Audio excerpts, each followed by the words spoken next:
From Washington, this is VOA News.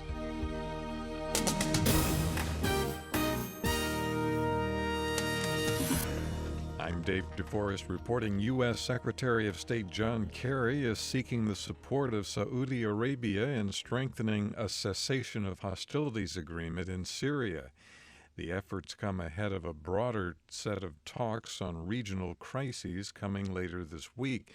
Kerry met with Saudi King Salman, a key supporter of rebels trying to overthrow Syrian President Bashar al-Assad. Kerry next plans to co-host a ministerial-level meeting in Vienna on security and support for Libya's new government. Militant attacks across Iraq Sunday left at least 29 people dead and more than 70 wounded. Officials say the Islamic State group is claiming responsibility for an attack on a state-run natural gas plant near Baghdad that killed at least 14 people and wounded 27.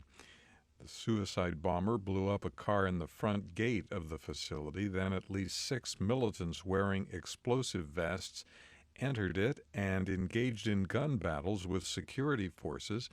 Before security forces could neutralize the attackers, the militants were able to set fire to 3 of the facility's gas storage containers. Afghanistan security forces said Sunday they have halted advances overnight by the Taliban on a key northern city and have inflicted heavy casualties on them. Witnesses say the fighting on the outskirts of Puli Kumri erupted when the Taliban overran several villages and security outposts. Successful counterattacks forced the rebels to retreat. Russian Sports Minister Vitaly Mutko is admitting that Russia has a problem with illegal drug use by its athletes and says he is sorry his nation's cheating athletes were not caught sooner. He made the remarks in an article in Britain's Sunday Times newspaper. This is VOA News. In Yemen, a suicide bomber standing in a line of men at a police recruitment center near Mukalla blew himself up, killing at least 25 people and wounding 60. The Islamic State group posted a statement online claiming responsibility.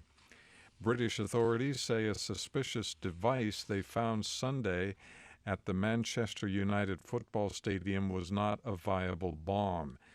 After it was found, tens of thousands of fans were ordered to leave the stadium just 20 minutes before kickoff against Bournemouth in the final Premier League match of the season. The match was eventually called off. Albert Morgan used to work for Manchester United. We were told to get out of the stadium. We obeyed the signals and whatever like we've been told to do in the past, and just come out into the street, and there was no panic. Everybody was well behaved. Albert Morgan. President Barack Obama is urging graduates at Rutgers University to pursue positive change in a world despite enormous challenges. Leaders at the New Jersey University had lobbied Mr. Obama for years to develop the address at the school's 250th commencement. The truth is, Rutgers, I came here because you asked. Now, it's true that a lot of schools invite me to their commencement every year, but you are the first to launch a 3-year campaign. The president is also scheduled to speak June 2nd at the U.S. Air Force Academy in Colorado Springs, Colorado. Donald Trump's treatment of women through the years is getting a new look by U.S. media now that he is the presumptive Republican presidential nominee. 2 of the country's most prominent news outlets, The Washington Post and The New York Times, both have published stories on the subject. The Times says its investigation reveals Trump's unwelcome romantic advances to women and other unsettling workplace conduct. Women comprise the majority of the U.S. electorate in November's national presidential election. French Foreign Minister Jean-Marc Ayrault met with Israeli and Palestinian leaders and said A Paris summit aimed at restarting Middle East peace talks will proceed despite Israeli objections. Israeli Prime Minister Benjamin Netanyahu says he is opposed to the talks. He says he prefers direct talks between his government and the Palestinians without preconditions.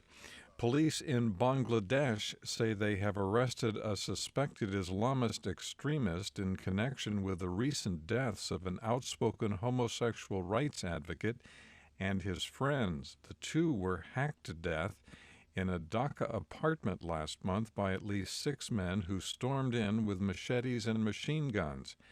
A spokesman says Dhaka police have detained Shariful Islam Shibab, who was identified as a member of the Islamist militant group that claimed responsibility for the killings. I'm David DeForest.